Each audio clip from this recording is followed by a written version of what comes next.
comunidad. Noticiero TCN, lo que debes saber en Internet.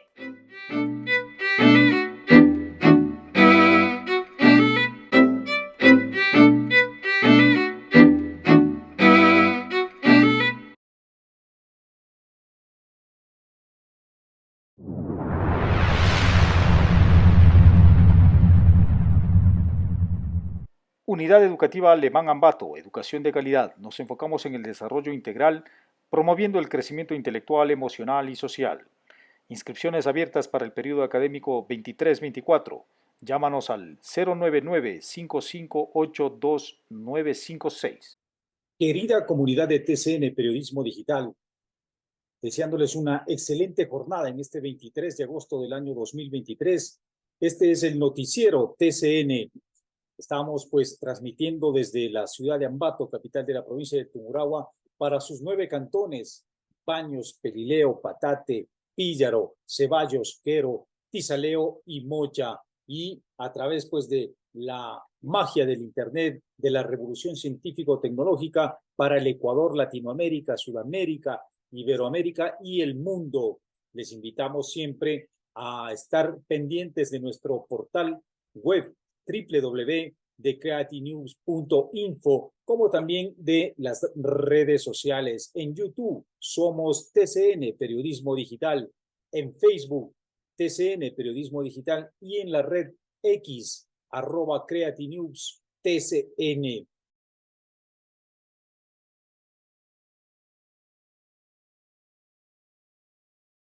Nuestro segmento de la entrevista TCN tendremos la conversación con Nubia Villasís. Ella es expresidenta del Consejo Nacional Electoral y tocaremos el tema alrededor de los resultados electorales. Interesante conversación que la sugerimos no se la pierdan más adelante en nuestro noticiero. Ya en las noticias tenemos pues los resultados del Consejo Nacional Electoral de las elecciones 2023 en el caso de Tungurahua, los asambleístas por Tungurahua. Tenemos en primer lugar a Ana Galarza con 16-17%. Ana Galarza, que tiene un posicionamiento de carácter político, más bien vinculado a lo que ha sido el anticorreísmo, ¿no? Recordemos que el correísmo viene desde el año 2005, a partir del golpe de Estado del 2005 precisamente, y no desde el 2007, como se lo quieren o como se le han querido pues, posicionar. El correísmo aparece tras o con el golpe del año del 20 de abril del 2005 y dura alrededor de hasta el 2021, ¿no?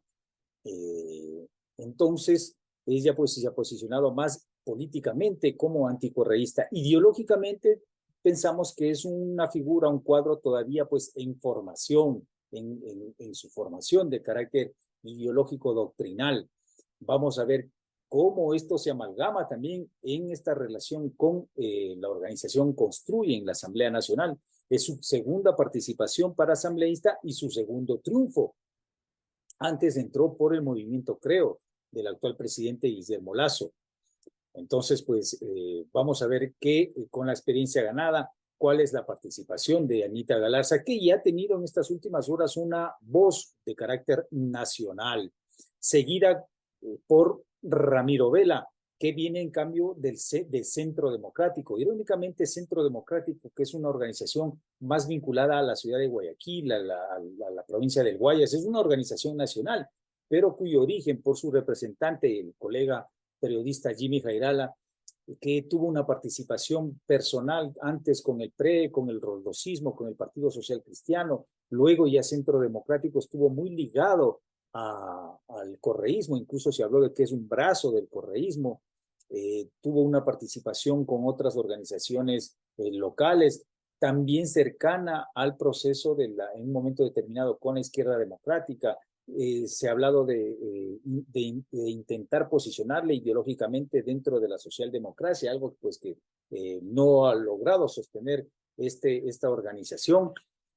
Y irónicamente el primer asambleísta que tiene Centro Democrático solo, sin alianzas, es en Tungurahua y precisamente con Ramiro Vela, un comentarista más vinculado al tema de la música, de los espectáculos públicos, del tema del deporte, funcionario público, sí, en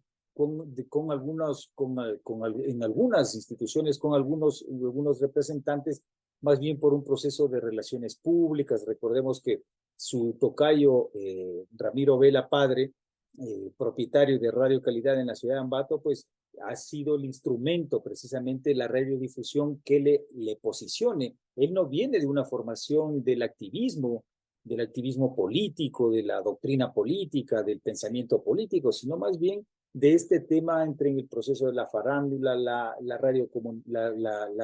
radio y el comentario deportivo. Parece que este elemento es el que ha surtido efecto, ha golpeteado en el posicionamiento de su nombre, de su imagen, en la mente de los tungurahuenses. Vamos a ver pues qué resultado tiene, qué efecto tiene en la representación parlamentaria, legislativa y de doctrina político-jurídica en la Asamblea Nacional. Luego de ellos, pues está Cecilia Baltazar, la doctora Cecilia Baltazar, representante de Pachacuti. Recordemos que en Tungurahua hay dos periodos que están corriendo del gobierno provincial de Tungurahua en manos de Pachacuti, e incluso la capital Ambato, el gobierno autónomo descentralizado de Ambato, está pues administrado por una miembro de Pachacuti. Entonces, se esperaría incluso de que hubiesen puesto incluso dos asambleístas, ¿no? Sin embargo, pues esperamos que esta representante de Pachacuti tenga una mejor función, un mejor trabajo que su antecesor, este señor Yucaya, que estuvo más vinculado al tema de las cooperativas y cosas de esa, ¿no? Vamos a ver si es que se alejan de los temas de carácter personal y se enfundan la camiseta de ser representantes parlamentarios de la provincia del Tungurahua. Y en cuarto lugar, Rosa Belén Mayorga, por la Revolución Ciudadana, con un 12%. Rosa Belén, venida también del proceso de la comunicación, ella ya fue asambleísta. No tuvo un papel destacado dentro de los asambleístas de Tungurahua, pero tampoco estuvo muy alejada de un proceso de representación, ¿no? Tiene una agenda ya en desarrollo y pues esperamos que pueda mejorar incluso su trabajo en el Parlamento. Luego quedaron pues Ramiro Frías por ADN muy cerca, ¿no? Creo que le faltó un poco de tiempo o empezar antes del proceso de campaña Ramiro Frías. Luis Amoroso, que definitivamente es un hombre que ha llegado a su techo electoral, tanto en las candidaturas locales como en esta ocasión en el proceso legislativo. Esteban Torres estuvo también un poco más atrás. Parece que ahí le afectaron algunos procesos de sus últimas alianzas, y un hombre también, un cuadro fogueado en el proceso parlamentario. Salomé Marín, uno de los nombres, de los rostros visibles en la provincia, que pues no tuvo mayor efervescencia. Seguido también por Andrea Durán, una de las jóvenes mujeres profesionales nuevas en el escenario político tungurahüense, que en cambio arranca un proceso de carácter político. Livio Cornejo y Germán Corella, pues dos nombres que aparecieron alrededor de la coyuntura electoral, que no tienen una representación de un impacto de carácter político en Ambato y Tungurahua. Nosotros, dentro de nuestro segmento, la cabina parlamentaria, daremos seguimiento como estos años, como estas décadas ya, en el análisis, en la investigación política parlamentaria, económica y obviamente pues de lo que puedan realizar y proponer y destacar y posicionar a la provincia estos legisladores, de los cuales pues son 3 mujeres y un hombre, algo pues también inédito en la representación legislativa en la provincia, ¿no? Entonces, pues desde acá les deseamos suerte. Sin embargo, pues estaremos observando su gestión parlamentaria. Ana Galarza, Ramiro Vela, Cecilia Baltazar y Rosa Belén Mayorga, entonces, los asambleístas por Tungurahua para este periodo 2023-2024. En otro tema, nos vamos para Pelileo, ese hermoso cantón de productividad, ese cantón industrial, ¿no? Puede ser el primero o el segundo cantón industrial de la provincia de Tungurahua.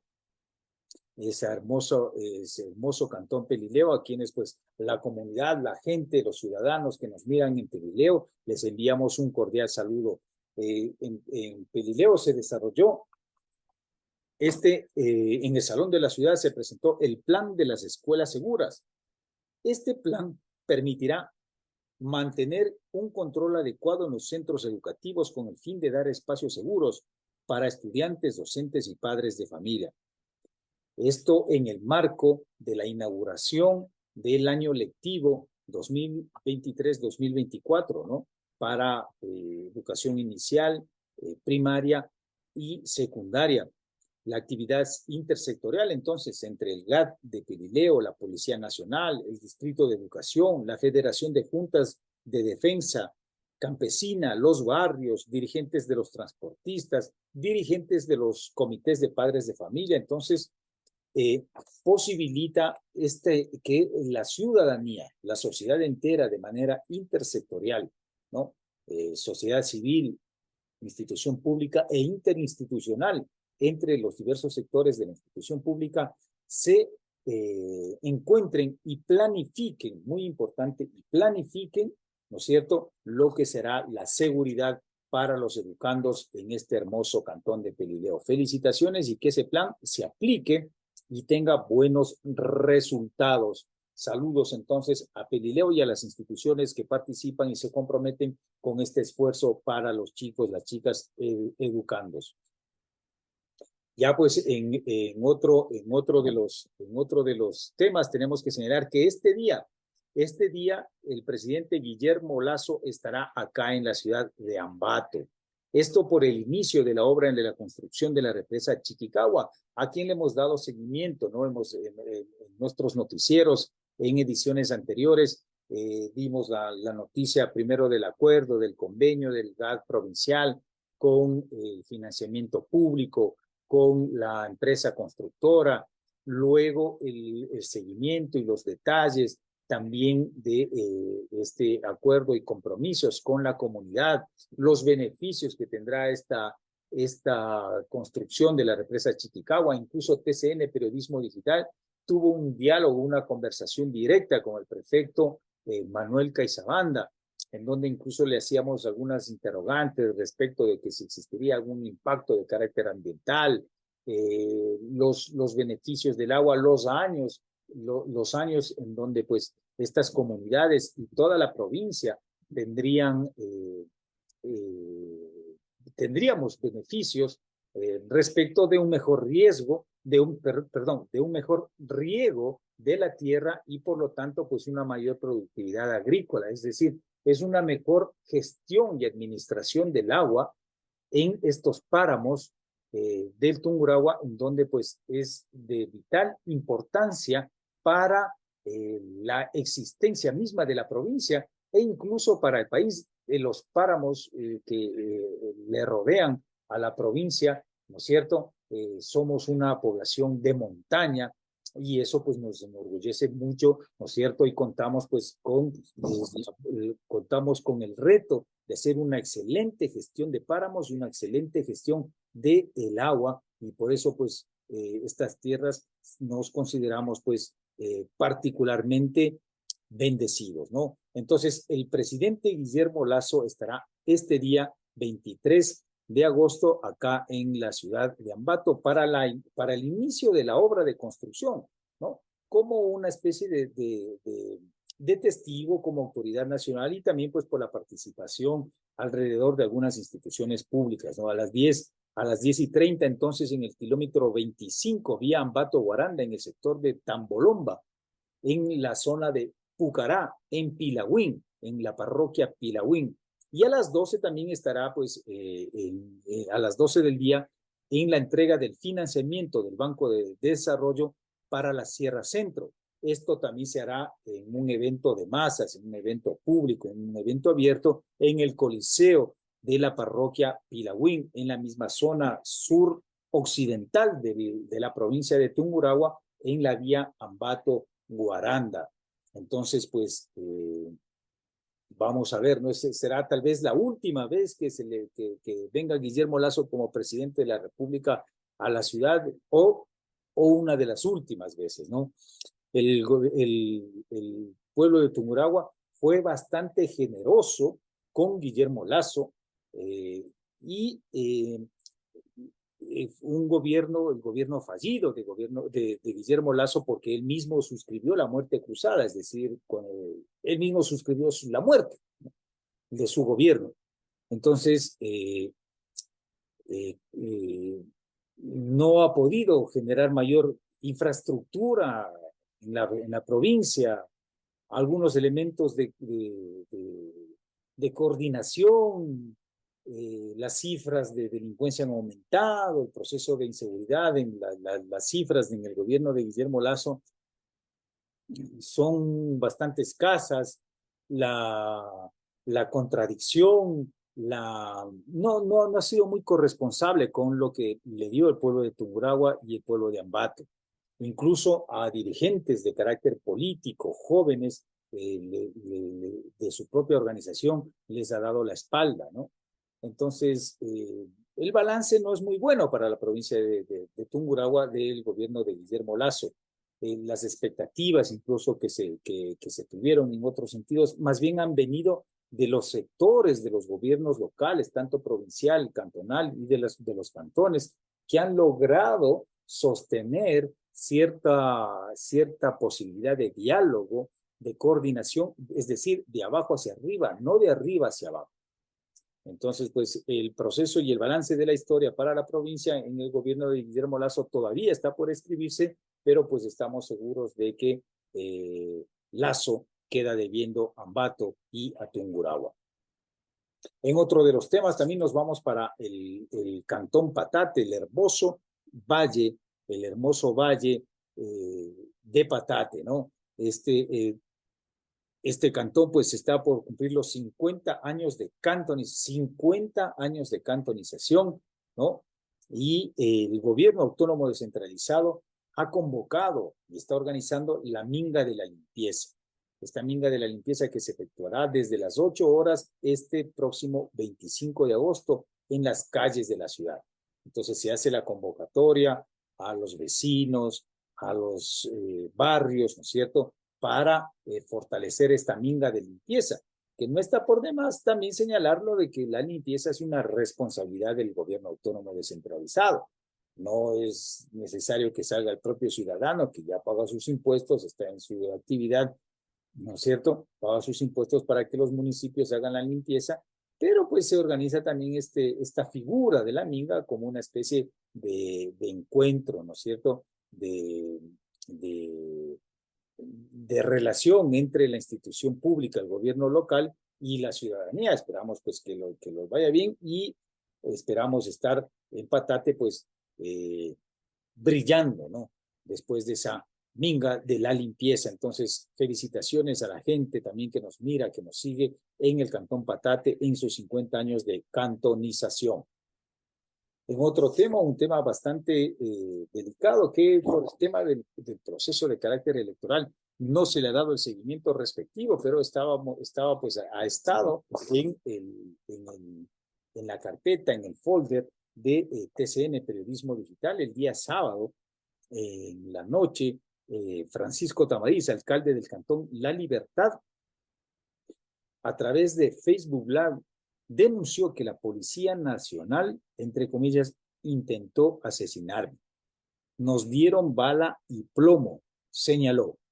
Cuando ingresaba a Santa Elena, luego de retornar de la ciudad de Quito, dijo que se detuvieron en su auto, 2 autos, uno en el que viajaba él con su familia y otro un carro que tenía pues de seguridad privada. En el kilómetro 2 se detuvieron porque pensaron que había un accidente de tránsito. habían carros policiales y había carros detenidos. Entonces un auto blanco se detuvo, bajaron presuntos policías de civil y los dispararon. Los dispararon con armas y municiones de grueso calibre, alrededor de 35, 40 detonaciones que habrían hecho. Su carro, pues, ventajosamente habría estado blindado y no pudo tener un efecto. Él había estado con su mujer y con sus hijos, ¿no? Esta denuncia es bastante alarmante y bastante delicada porque él acusa como autoridad local, acusa directamente a la Policía Nacional que quiso asesinarlos. Entonces, ya se tejen algunos elementos, no recién, sino desde hace algún tiempo al interior de la Policía Nacional. Es importante, entonces, que vemos que hay una necesidad o hay una búsqueda o hay una corriente desde la policía para tomarse o tener más control de la sociedad. O al contrario, la sociedad debe tener todo el control de la policía como herramienta, como instrumento de fuerza, de orden y de represión incluso, pero desde la sociedad civil hacia la Policía Nacional, no a la inversa. Pues ahí hay un elemento que hay que reconceptualizar, resignificar a nivel nacional y de todos, absolutamente de todos los sectores que hacen la sociedad ecuatoriana. Este es un elemento bastante delicado que pues hay que tomarle con ciertas pinzas y la Policía Nacional obviamente dio su versión. El coronel de la Policía de Estado Mayor, Juan Carlos Soria, comandante de la subzona de Santa Elena, ¿sí? De rango coronel, señaló textualmente, evadieron el filtro policial que se encontraba con balizas, sirenas y respaldado por el EQ 911. Es decir, lo que señala la policía de que había un filtro policial, un control policial, ¿no? Y que estos dos autos evadieron. Primera aseveración. El alcalde dice que están los videos en donde ellos se detienen, que no hay ninguna persecución. En segundo momento, el coronel dice que poniendo en eminente peligro a los servidores policiales a pie. Si es que no hubo persecución, como muestra un video de un taxista de la localidad. Y finalmente señala y confirma el coronel Soria, dice, quienes hicieron uso de la fuerza, es decir, está implícitamente confirmando de que hubo disparos de la Policía Nacional, argumentando de que evadieron el filtro policial, ¿no? El alcalde Tamariz volvió a manifestarse este día lunes en un medio de comunicación digital nacional, un medio de colegas de la Posta, en donde se ratifica y manifiesta de que quisieron asesinarlo, eran policías, dispararon, no habían evadido ningún control y al contrario se detuvieron y presenta videos y también pide que se exhiban los memorándum, los documentos en donde y quienes estaban en ese denominado filtro policial. También acusa de que no ha recibido una llamada de solidaridad o de explicación ni de Gobernación, ni del Ministerio del Interior, ni de la propia policía y tampoco de la Fiscalía. Entonces, pues, este es un tema bastante delicado porque son dos instituciones, tanto la alcaldía como la policía, que son muy importantes en el Estado y la República. Pero siempre, la policía es una herramienta de la sociedad civil, no es al contrario. Aún no vivimos en dictadura. Y este denominado uso de la fuerza tiene que reglamentarse con la sociedad civil para que sea aplicado estrictamente por la Policía Nacional. Ese es el concepto de la república, de la democracia, en la que nos encontramos, o si no, pues entonces que se sincere la realidad de las cosas, cuál es el orden, entonces, de quién cómo estamos viviendo, para que la sociedad también tome posición, ¿no? Y se sincere en qué tipo de república entonces estamos, ¿verdad? Porque en la que hemos ido construyendo, en la que nos encontramos jurídicamente, políticamente, doctrinalmente, históricamente, es de una democracia participativa, en una república liberal de derechos, en donde tiene el control la sociedad civil, porque el proceso de la dictadura ya feneció en 1979 y los instrumentos de fuerza en donde se despliega la fuerza del Estado a través de Fuerzas Armadas y Policía Nacional externa e internamente, debe estar controlada, seguida y dictaminada por la sociedad civil a través del proceso democrático que se expresa a su vez por la opinión, por la libre manifestación ideológica de todas las ideologías y en la organización social, en el derecho a organizarse, en organizaciones no gubernamentales, sindicatos, partidos políticos, y estos a su vez que se pronuncian en los hechos de carácter electoral, en donde la sociedad civil a través de las elecciones toma control del Estado, representa a la sociedad y direcciona, y tanto Fuerzas Armadas como Policía Nacional y sus mandos se someten a la autoridad civil y no la coaccionan a través pues de entregarle información distorsionada, ocultar cierto tipo de información o de otros tipos de intereses. Este tema es muy delicado desde el punto de vista de la versión política. Recuerden ustedes que nuestra línea editorial es el comentario de los hechos políticos, económicos, geopolíticos, sobre todo. Por ahí tal vez entremos con algo de crónica roja ya cuando sea algún tema de carácter necesario, pero no es nuestra línea editorial la crónica roja, ¿no? Como si damos espacio al tema de deportes, turismo, etcétera, ¿no? Entonces, pues ese es nuestro comentario sobre este hecho que no está esclarecido en su totalidad. Ya regresando pues al tema de las anticipadas, esta foto rescatada de Ecoavisa, del portal Ecoavisa, representa pues al bloque 43 en las provincias de Pastaza y Orellana, el famoso Ispingo, Tambococha y Tiputini, que ya la consulta no es si es que se explota o no. Pero antes hay algunos criterios que hablan de que si la consulta era sobre si se explota o no se explota el ITT, ¿no? El ITT ya viene siendo explotado.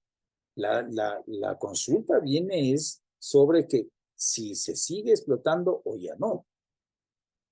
Y en ese sentido, pues, el pasado 20 de agosto, en la consulta legislativa, el pueblo del Ecuador cerrando cifras, un 60% le dijo que sí en la consulta, que sí se deje el crudo, el petróleo, ¿no?, bajo tierra y se suspenda la explotación del Ispingo, Tambococha y Tiputini. Entonces, la orden que da el pueblo del Ecuador en las urnas es de que el Estado tiene la obligación de desmontar esa infraestructura, sellar los pozos y permitir de que la naturaleza vuelva a tomar espacio en ese sector. La vegetación, la selva, uno de los espacios pequeños pero de mayor biodiversidad en el mundo. Entonces, El 60% le dijo sí al Yasuní y rechazó la explotación, este sector pequeño de gran efervescencia económica, pero muy, muy pequeño, ¿no? De una burocracia elitista, de un sector en 40, en 60 años de explotación petrolera. Se habla de grandes recursos, pero no han sido socializados, ¿no? Entonces, creemos desde la redacción política de TCN Periodismo Digital que esa acumulación de 60 años de generar sectores de burocracia con una gran capacidad de concentración económica y de desarrollar saltos sociales muy particulares y alrededor dejando una huella de ausencia de socialización de los bienes, ha ido pues generando una estigmatización a esta industria que creemos que era posible el tema de armonizar, de encontrarse en la diversidad que es nuestro país. Sin embargo, ya las posiciones incluso llegaron en la campaña a ponerse de carácter radicales, ¿no? Los que estaban por el no simplemente les decían pues a los que estaban por el sí que el mundo se acabaría si es que se hiciera el. Y los que estaban por el sí le decían a los que estaban por el no que sufren una especie de placer explotando la naturaleza. Son posiciones radicales que son argumentos viscerales que pierden un tanto de objetividad, pero el pueblo del Ecuador se ha manifestado por el sí para que se detenga ese proceso de explotación y el Estado está en la obligación de desmontar esa infraestructura, sellar los pozos, retirar todo el proceso de explotación y permitir que la vegetación, la naturaleza, la biodiversidad recobre ese espacio, ¿no? Recordemos que eso ya será pues una gestión del próximo gobierno en donde pues Luisa González prácticamente pues se ha manifestado por el no, es decir, ellos querían que continúe la explotación y recordemos que en el gobierno de Rafael Correa ellos le tiraron bombas de represión al grupo de los Días Unidos, mientras que Daniel Noboa ha dicho muy claramente, sin ningún tapujo, muy directamente, que estaba por el sí, es decir, un hombre de empresa, de negocios, sabe de que hay otros elementos, que el primer mundo, está trabajando por evitar la posibilidad de la explotación de crudos, de petróleo, de crudos pesados y entrar a energías alternativas, ¿no? Y además de una histórica mala administración de sus recursos. Ese es el tema. Más allá del tema de la medioambiental, un proceso de histórica mala gestión de la administración de esos recursos, sobre todo en las provincias de Azuay. En Azuay casi llega al 67% el voto por el sí. Santo Domingo, Imbabura, Zamora, Cañar fueron las provincias en donde estuvo más alta la votación a favor de que se paralice la explotación, mientras que en Orellana y Sucumbíos, ¿no?, que son provincias que están en la Amazonía precisamente, ganó el no. Hay que tomar en cuenta dos elementos también de estas provincias. Una, que si para las personas que hemos recorrido parroquia por parroquia, GAT parroquial, en toda la Amazonía, de norte a sur, de sur a norte, sabemos de que ahí hay una burocracia del desperdicio en la Amazonía. Y también de que hay muchas poblaciones de colonos alrededor de este movimiento económico. Y ahí toda la presencia de lo que le afectará en el desempleo, etcétera, etcétera. Pero es importante, pues, y necesario que también tengamos la capacidad de buscar elementos de productividad y economía alternativos, ¿no? Entonces, esa ha sido finalmente, pues, ya está la decisión tomada por el pueblo del Ecuador y ese ha sido, pues, el resultado del plebiscito sobre el Yasuní. El alcalde de Aguarico, por ejemplo, manifestó que la comunidad convive con la industria del petróleo. Primero, que no es industria, es una explotación de la naturaleza. Ese es el tema. Explotación de la naturaleza, explotación de mano de obra, explotación del hombre por el hombre, explotación, explotación y explotación. Ese es el tema, ¿no? Y vuelvo a señalar, para quienes conocemos la Amazonía, en todas sus provincias, sus cantones y sus parroquias, si hubiera un proceso de fiscalización de la administración de los denominados gobiernos autónomos descentralizados, pues a veces ni los gobiernos autónomos descentralizados con siglos ya de posicionamiento, como los de Quito o de aquí Cuenca, vemos que hay una burocracia y un desperdicio de tiempo y de recursos.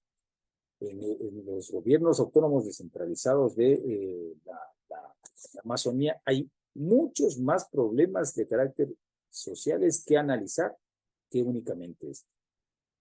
La decisión está tomada, entonces el Estado tiene la orden del pueblo del Ecuador a través de las urnas de retirar esa infraestructura, sellar los pozos y permitir que la naturaleza vuelva a tomar el control, a reproducirse en esa zona de Ispingo, Tambococha y Tipitini, o también bloque 43, como se le denomina. Finalmente, en el marco del foro empresarial del grupo de los BRICS, ¿no?, de los países en emergencia, de economías emergentes, se están reuniendo del 22 al 24 de agosto en Sudáfrica, se manifestó el presidente de la República Popular China y secretario general del Partido Comunista Chino, Xi Jinping, y manifestó: como país en desarrollo, ellos se manifiestan, es decir, se autoconsidera como país en desarrollo, no como un país desarrollado, no como un país en desarrollo, es decir, falta todavía por hacer mucho. Si China está en un país en desarrollo, ¿qué podríamos decir de Ecuador? ¿Estará también en desarrollo o estaremos al mismo nivel? O ya hay algunos otros pisos del subdesarrollo, ¿no? Como país en desarrollo y miembro del sur global, este concepto de la globalización que se viene manejando desde la década de los 90, pero el sur global, China siempre ha compartido el mismo destino con otros países en desarrollo. Siempre ha compartido el mismo destino con otros países en desarrollo.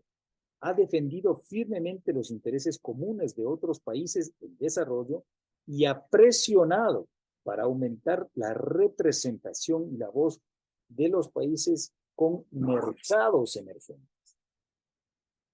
En esta globalización del sur, o este sur global, entonces hay mercados emergentes, sistemas económicos. Ya no se puede hablar de dos sistemas económicos como se hablaba en el siglo XX, ¿no? El sistema económico de planificación socialista y el sistema liberal occidental capitalista norteamericano. Cuando el uno se derrumbó, su primer intento se derrumbó porque vendrán otros intentos, ¿no? Su primer intento se derrumbó en el 89, en el 91. Entonces, un sistema se quedó como hegemónico y se pasó más tiempo en la borrachera del triunfo, que no se dio cuenta que ya ese mundo unipolar cayó en crisis. Y hay sistemas económicos, varias economías paralelas que precisamente se generan porque el sistema hegemónico capitalista no ha dado resultados, lo que veíamos anteriormente. Solamente tiene procesos de explotación. Entonces, esto es lo que ha manifestado el presidente de la República Popular China, secretario general del Partido Comunista Chino, en esta reunión de los BRICS que se está desarrollando en Sudáfrica, en Johannesburgo, del 22 al 24 de agosto. Finalmente concluyó, ¿cierto?, de que China siempre ha estado del lado correcto de la historia. Se autodenomina como país en desarrollo. Esto, pues, en el tema geopolítico, que está y ha estado sucediendo estos años en el mundo, ¿no? Del cual pues también le pondremos el foco desde TCN Periodismo Digital, sobre todo al conflicto en Ucrania, a las tensiones en Corea del Norte, Estados Unidos, lo que ha estado pasando pues con Israel, en este caso con China, lo iremos comentando con ustedes, querida comunidad. Querida comunidad de TCN Periodismo Digital, estamos una vez más en nuestro segmento, la entrevista TCN, en esta ocasión pues para conversar sobre el tema del momento de la semana.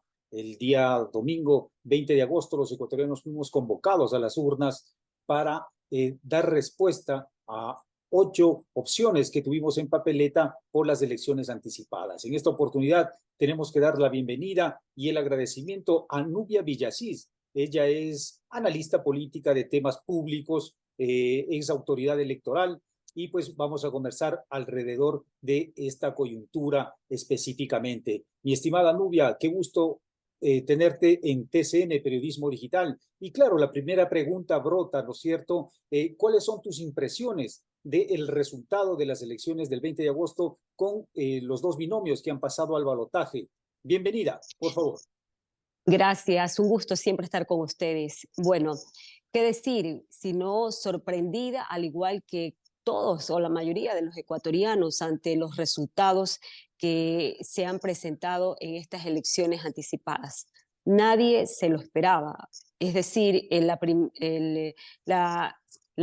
primer binomio que pasa, bueno, pues ya todos sabíamos que los correístas tienen un voto duro y sí, todas las encuestas los daban como que estaban en primer lugar. La sorpresa ha sido el segundo puesto, Daniel Noboa, un joven que no hizo mayormente campaña, sino que a última hora, los últimos 5 días, repuntó siquiera unos 10 puntos porcentuales. Esta situación nunca antes se había visto en el Ecuador. Aquí es cuando se aplican los outsiders, que se dicen que de última hora viene alguien nuevo, una figura, repunta, es prácticamente lo que ha sucedido. Sorpresa general, creo que ni él mismo se lo esperaba, porque así lo he escuchado en una o dos declaraciones. En todo caso, pues es el resultado que tenemos en los actuales momentos los ecuatorianos.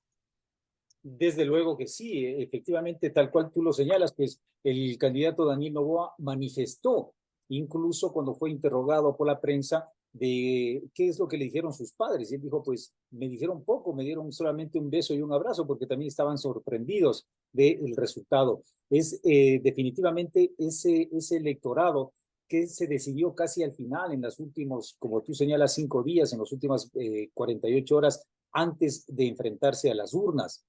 Ahora, ¿cómo deja esto el escenario electoral? ¿Tiene posibilidades el correísmo? ¿Ganó la primera vuelta? ¿Será capaz de también consolidar ese triunfo en la segunda vuelta? ¿O tú miras de que puede remontar ese resultado? Daniel Noboa, por favor. Durante la primera vuelta, antes de que falleciera Fernando Villavicencio, ellos tenían un porcentaje bastante alto de la población que muy probablemente les hubiera permitido ganar en una sola vuelta. Luego de esto se registraron hechos que provocaron que una parte del electorado que los estaba mirando pues como una alternativa decidan y revoquen su decisión. Estos hechos, que fue la muerte de Fernando Villavicencio y luego el debate, movieron y patearon prácticamente el tablero electoral. Eso fue, yo creo que hasta la primera vuelta ellos tuvieron su oportunidad. Ya ahora en el balotaje, que es el definitivo, considero que el Ecuador en este momento se vuelve otra vez a polarizar. Los correístas, los llamados correístas, que son afín pues a todo lo que hubo en el pasado, y otra parte de la población pues que no los quiere.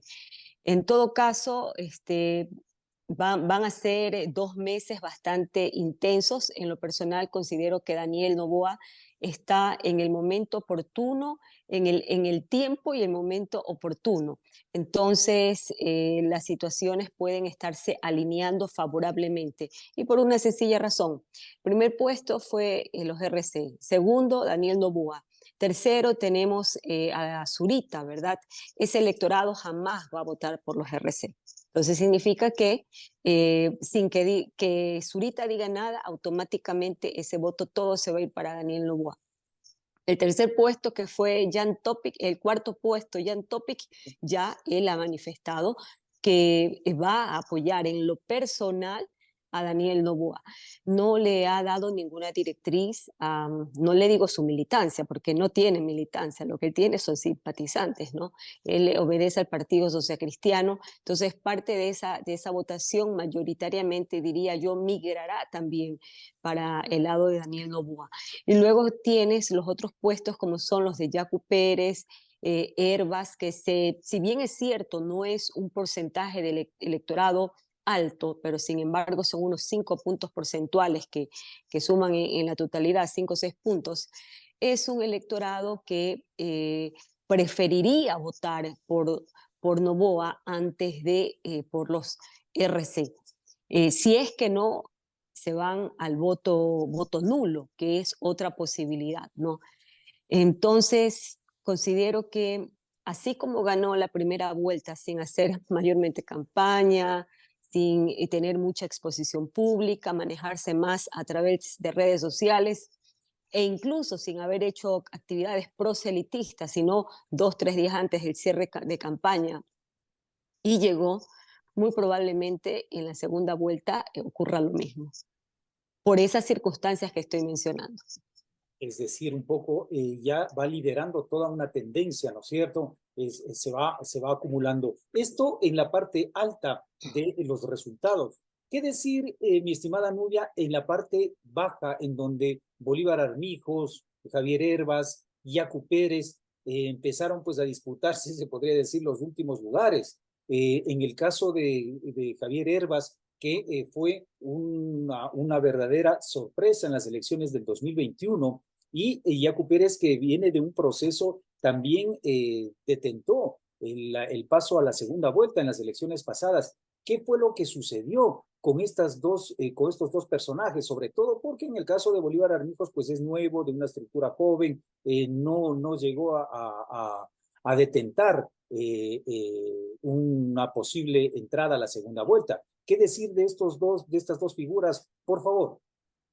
Bueno, en cuanto a Bolívar Armijos, sí es una figura conocida, ha sido presidente de CONAGUPARE, que son los juntas parroquiales rurales, y él desde ese sector sí ha estado activo políticamente, sino que, claro, su nicho es bastante reducido. De ahí el resultado de su población, de su electorado, 0,3%, o sea, ni siquiera al 0,5% de un punto porcentual. En cuanto a Hervas, bueno, pues ya están ahí los resultados, y lo que sí sorprendió es lo de Yacu Pérez, quien habiendo estado en segundo puesto, tenía más o menos 14 puntos porcentuales, yo le ponía siquiera unos 16 con la sumatoria de los otros movimientos sociales, pero esa sí fue una caída en picada, o sea, habiendo estado durante mucho tiempo en un segundo lugar, y de pronto cuando llega también a raíz de la muerte de Fernando Villavicencio y luego el debate, cayó estrepitosamente. Es una situación, ¿cómo leerla? ¿Qué lectura darle? Los ecuatorianos en este momento, por la situación en que vivía el país, quería un liderazgo fuerte, un liderazgo, una persona que cuando hable, que cuando hablaba, lo haga en tono firme, sereno, pero firme, diciendo esto voy a hacer en todo lo que son los temas de seguridad delincuencial. Entonces, a mi criterio, Yacu tuvo una postura un poco por su carácter, por su personalidad, su tono de voz, la forma como manejó la campaña, quizás en ese momento no supo entender o tener la lectura completa de la situación que afectaba a los ecuatorianos. Y de ahí vino el debate. Entonces, el debate tampoco le fue tan bien.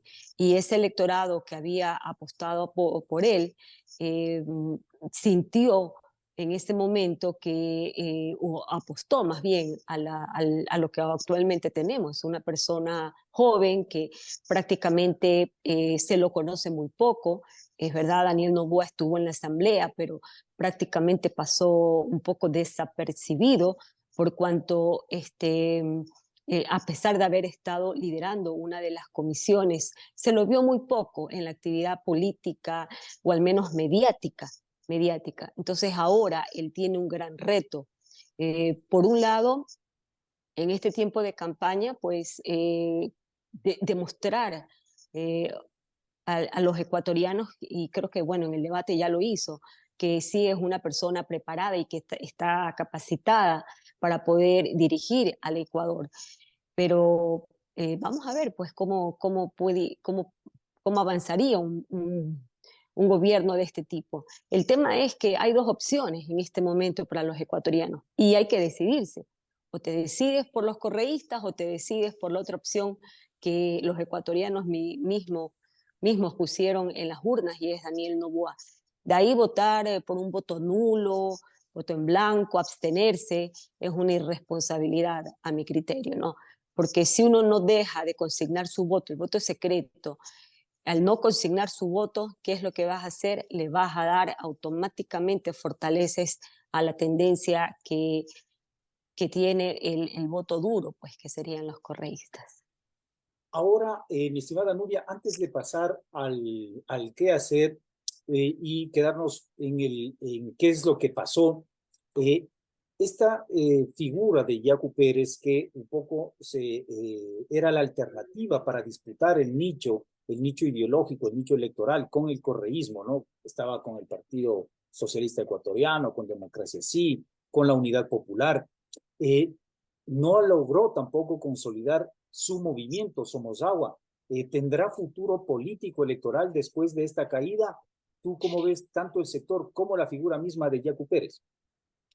Está bastante complicada la situación, incluso para el movimiento Somos Agua, porque una caída electoral como la que ha tenido, ni siquiera haber llegado a un 4 puntos porcentual, significa que pone en peligro el tema de crear la organización política, porque con este margen de aceptación, la recolección de firmas se pone prácticamente cuesta arriba, cuesta arriba.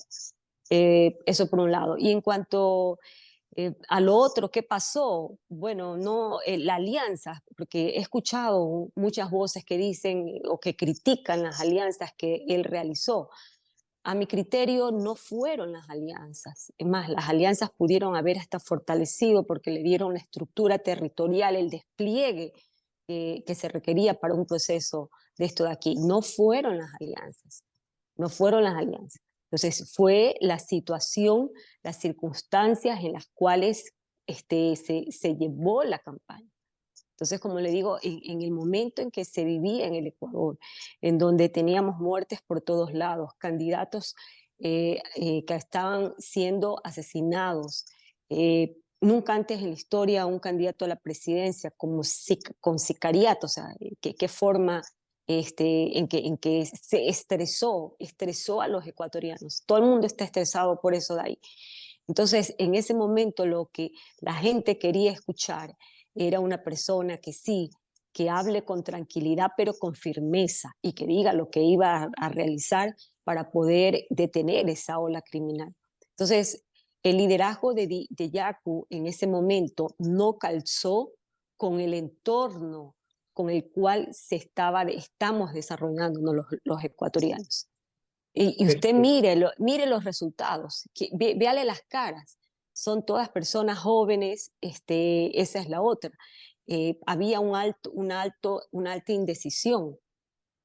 Entonces, quienes han quedado arriba son todas personas que nunca antes habían participado en política.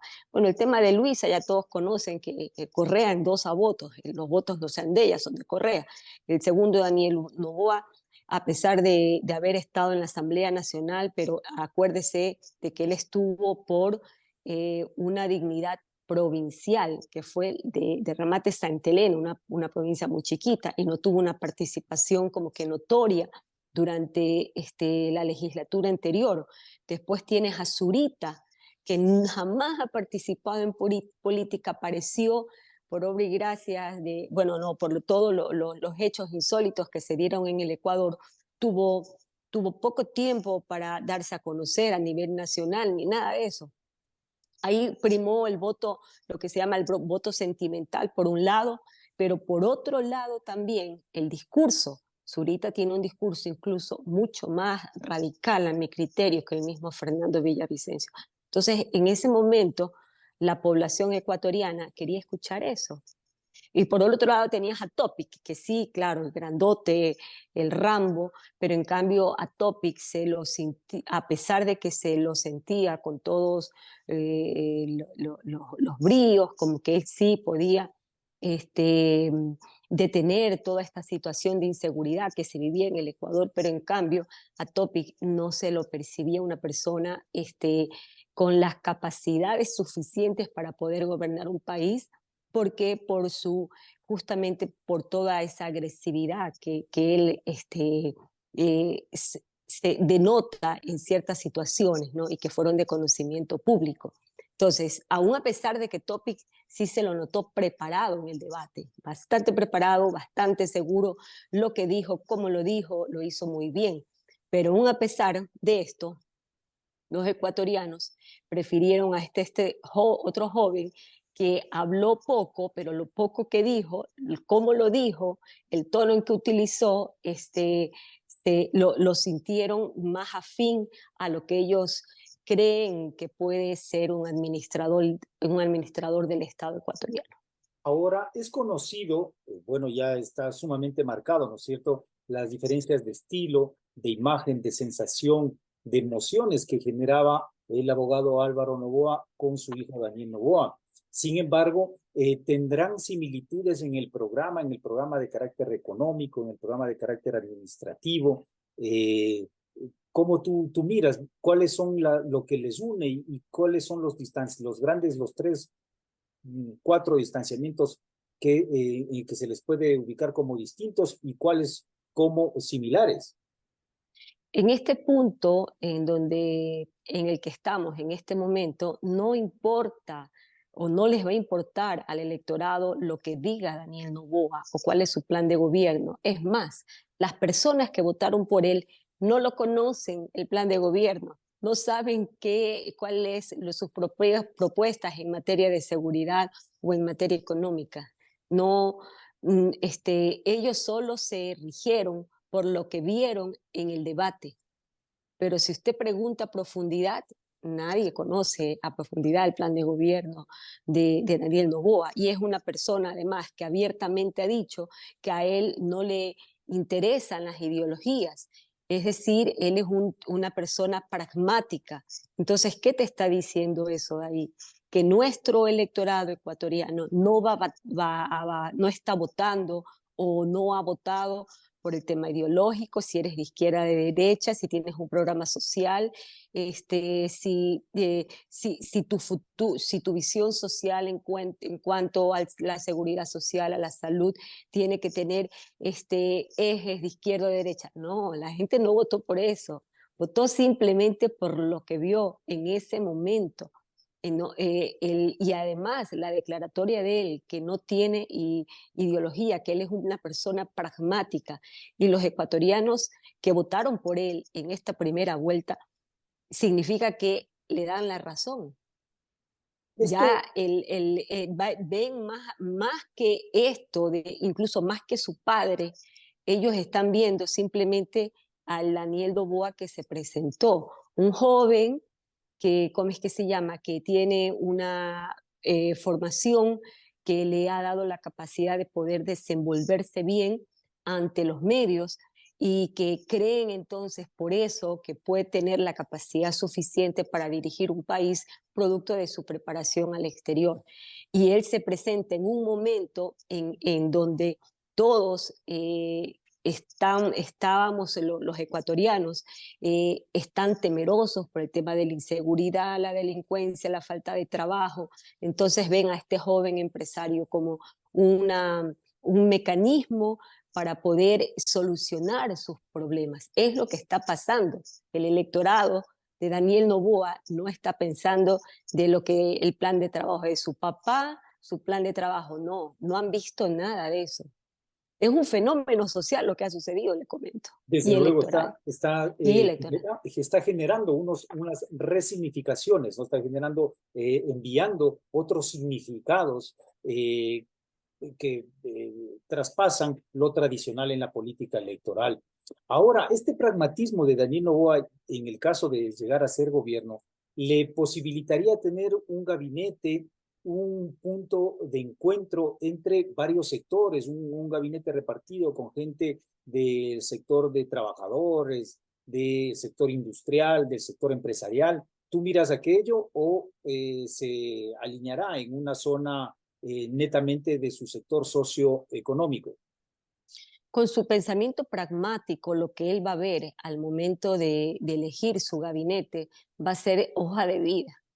No le va a importar si la persona ha sido de izquierda o la persona ha sido de derecha, sino que él va a ver o relevar otras cualidades como empresario. Su visión empresarial la va a plasmar en el Estado ecuatoriano como soluciones. Eso es lo que va a suceder. Y en cuanto a que va a aceptar en su gabinete incluir personas de varias tendencias, yo creo que, y no creo, sino que él mismo lo ha dicho, lo ha expresado, que él no va a hacer pactos con ningún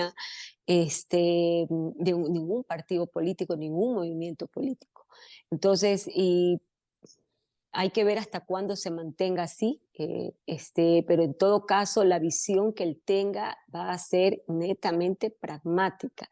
Si tú me sumas a ver qué me puedes aportar, contigo vamos. Si veo que no me sumas, venga análisis, balances, tráigame números, cifras, si resulta así, si no, no. Yo creo que ese va a ser el mecanismo que va a utilizar al momento de elegir a las personas que van a estar en su gabinete.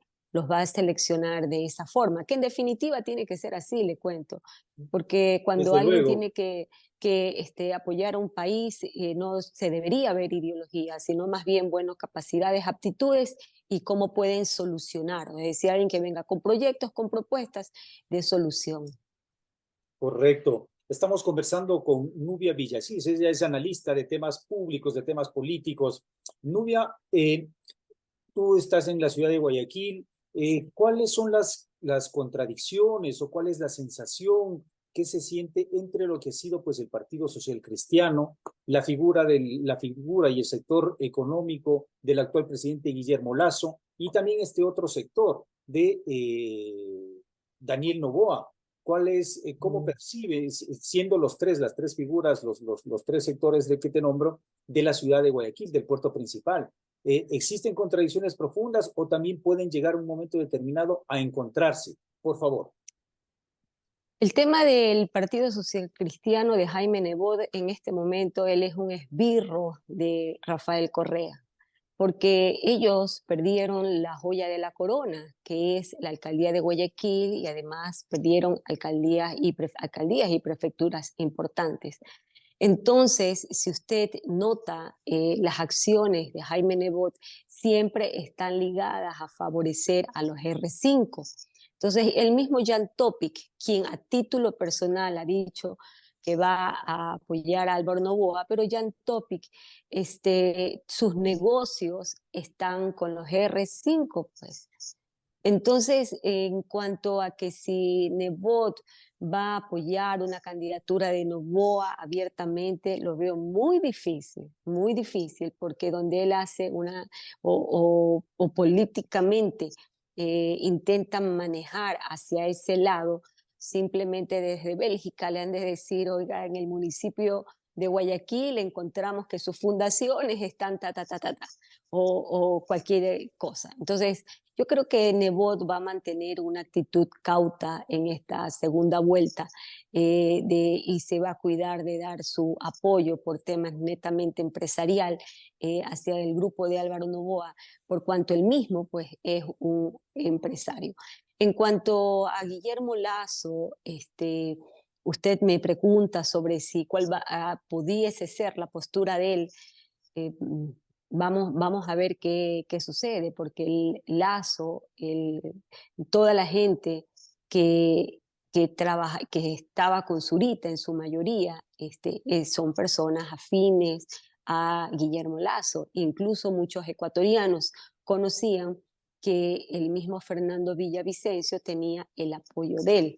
Entonces, por ese lado, pudiésemos vislumbrar que Lasso, con su estructura del Estado, y trata de inclinar la balanza hacia el uno o al otro, lo hará hacia el grupo de Álvaro Noboa, de Daniel Noboa, perdón. Perfecto. Nubia Villasís, agradeciéndole estos minutos hemos conversado un poquito respecto de las elecciones. Seguiremos conversando más adelante respecto de aquello, pero no quisiéramos despedirnos sin antes preguntarte, tú fuiste autoridad nacional del Consejo Nacional Electoral.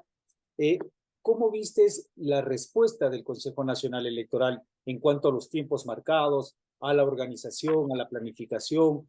También ha habido la novedad con los electores de distritos internacionales. ¿Cuál es tu apreciación respecto ya del manejo, de la gestión de la función electoral? Por favor. Bueno, por los reducidos tiempos en los cuales debieron desarrollar estas elecciones, considero que no han estado mal por los tiempos cortos que han tenido. Sin embargo, en el exterior se les cayó el sistema, ¿verdad?, de escrutinio para los migrantes. Ahí ellos cometieron errores graves y trataron de poner como excusa de que han sufrido ataques exteriores los servidores del Consejo Electoral, y por eso fue que ocurrió esta situación.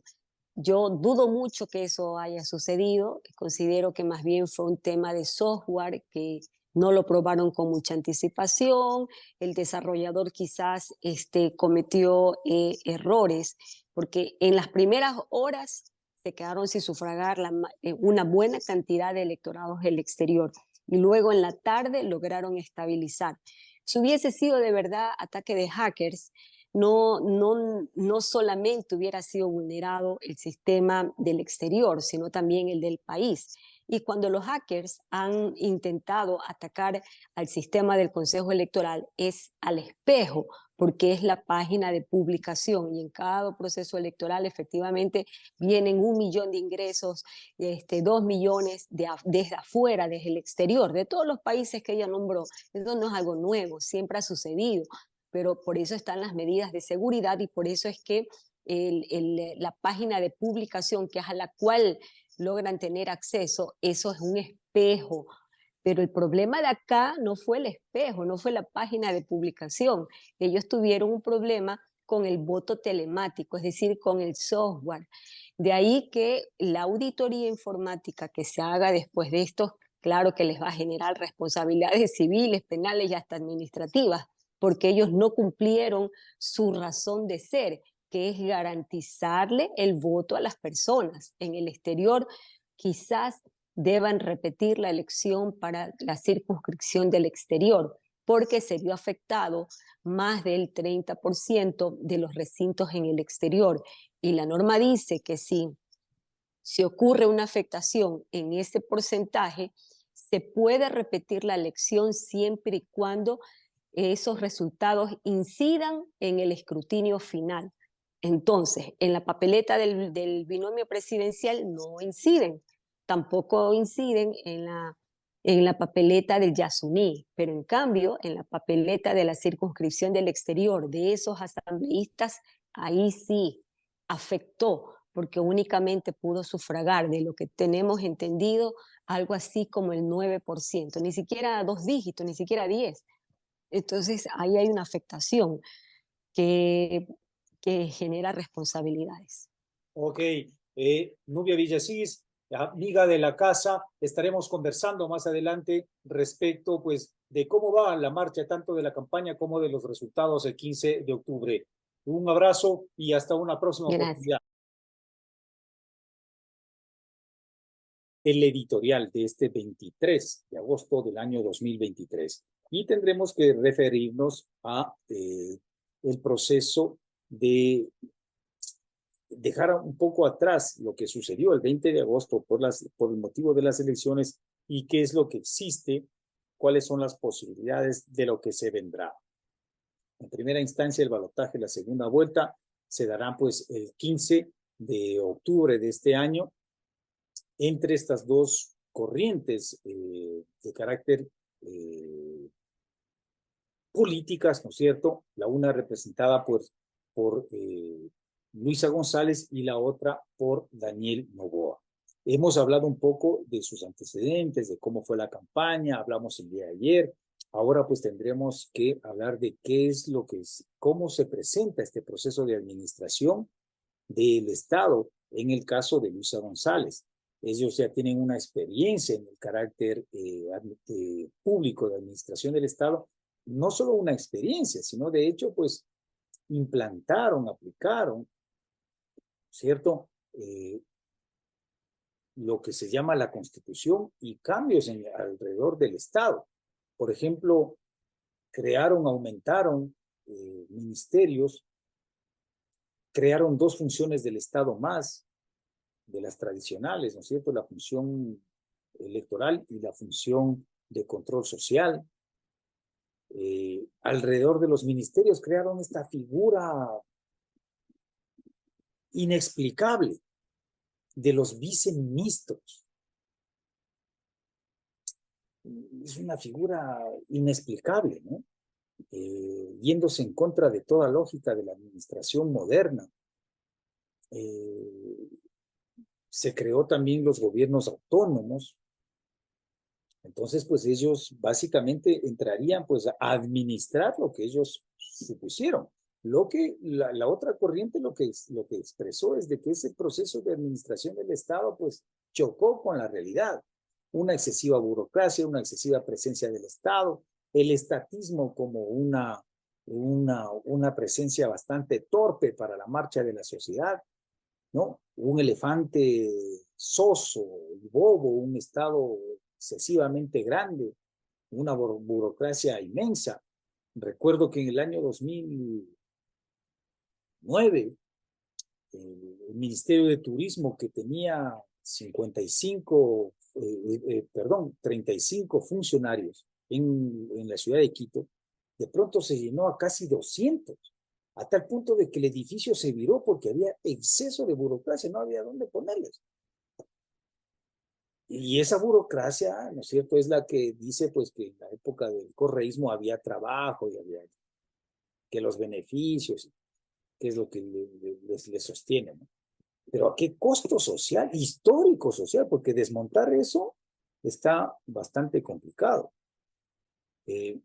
Entonces, esa administración, pues, no, vemos que no han cambiado, ¿no es cierto? Siguen manteniendo un caudillismo, siguen creyendo pues, en el Estado como una gran sombra, el estatismo como una gran sombra de toda la sociedad. De igual manera, esta obsesión por ubicar recursos y estos recursos sortearse, ¿no es cierto?, entre los sectores, y siempre serán los sectores más cercanos, ¿no?, a ellos. Entonces, pues, este tipo de administración y este tipo de economía ya se la vivió y el pueblo del Ecuador tiene que o va dudando respecto de esta opción. Por otro lado, ¿no es cierto?, la presencia de ADN que va incorporando otros sectores, lo hemos dicho, Daniel Noboa debe rescatar la posición de su padre Álvaro Noboa de 1998, en donde se planteó una alianza de clases sociales. Las dos únicas clases sociales que no han gobernado el Ecuador, la burguesía industrial productiva, frente o con todas las contradicciones que tiene con el capital financiero, especulativo, bancario y el comercio, y también la clase obrera, el sector de los trabajadores, que son definitivamente en la teoría de clases sociales las dos únicas clases sociales. No existe eso de clase del volante o clase del magisterio o clase política. Eso denota ignorancia de aquellos políticos, de aquellas autoridades, incluso gente pues con estudios que habla cualquier cosa, ¿no? Cuando ustedes escuchan que dicen la clase del volante o la clase de magisterio o la clase política ha hecho tal cosa. No, las dos únicas, la clase política es un concepto, una categoría vinculada al proceso económico.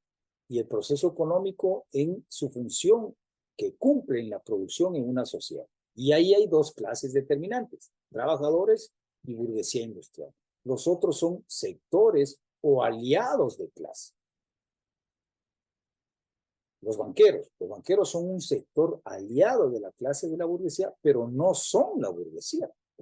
Al contrario, el industrial, el capital industrial que está vinculado al proceso de producción, de creación en la sociedad, tiene contradicciones con el capital bancario, financiero, especulativo, ¿no es cierto? Y de igual manera en el sector de la clase obrera tiene aliados con el sector campesino, ¿sí? Pero el sector campesino que viene siendo, en el caso del Ecuador, en América Latina, subsidiado constantemente, ¿no es cierto? Y más fondos y subsidios y condonación de préstamos, etcétera, entonces se vuelve un aliado, pues, casi mejor no seas mi aliado, ¿no? Entonces, si hay una alianza de clases, como ya se planteó en el 98, y en otras oportunidades también se ha planteado, puede haber una salida en el proceso de la República. ADN entonces tiene que ir incorporando diversas redes, colectivos, organizaciones, movimientos sociales e ir generando un proceso de vanguardia de esa nueva posibilidad, de esa alternativa para la República. De lo contrario, pues la República se pone en tela de duda y es posible que a fines de este siglo la República llegue a disolverse, ¿no? Entonces, es por ahí las alternativas que se tienen en la administración y en la gestión económica para el Ecuador. Solo hay estas dos posibilidades, porque en la papeleta el ecuatoriano va a tener una sola papeleta entre el caudillismo, el populismo del correísmo y Daniel Noboa, que representa algunos otros elementos, las 6 campañas políticas de su padre, el proceso de su abuelo, el proceso del fenómeno histórico de la herencia más grande que hubo en el Ecuador, y eso coincidió o no coincidió con la crisis de fines de los 90. Hay muchos analistas y muchos textos que hablan de la crisis de los 90, de varias corrientes, que muy pocos lo relacionan, que generó después en el proceso de dolarización y en la balcanización política, etc. Entonces hay estas dos opciones y que se van pues reestructurando. Y esto también implica un profundo cambio de mentalidad, una institucionalización de la cultura rebelde y avanzar a una nueva cultura que ya esté vinculada en el siglo XXI, no en el siglo XX, ¿no? Porque por otro lado, otros sectores, la gente que estuvo alrededor de Creo, de Guillermo Lasso, por ejemplo, señalaban de que el estatismo correísta y el caudillismo correísta estaba vinculado al socialismo real o al comunismo científico, no cosa más ignorante de hablar. Eso es estatismo y eso es caudillismo, eso es populismo liberal, ¿no? Entonces, eso sobre todo cuando vienen de aquellos que se dicen empresarios, que no son empresarios, sino son algunos comerciantes de servicios, que se dicen empresarios, pues, y que entran a especular en la política y se vuelven estorbos más que solución. Nuestro editorial del 23 de agosto del año 2023. Gestión Creativa, su consultora administrativa. ¿Desea conocer y manejar las herramientas gerenciales? ¿Técnicas para el plan de negocios eficaz? Focus Group Empresarial. Talleres institucionales del talento humano de su empresa. Seminarios con colaboradores y clientes. Gestión Creativa, su consultora administrativa. www.gestioncreativa.org. Gestión Creativa, su consultora administrativa y empresarial. Comuníquese lo más pronto posible para un emprendimiento eficaz y rentable. Gestión Creativa, la mejor gestión de su negocio, su inversión y su empresa.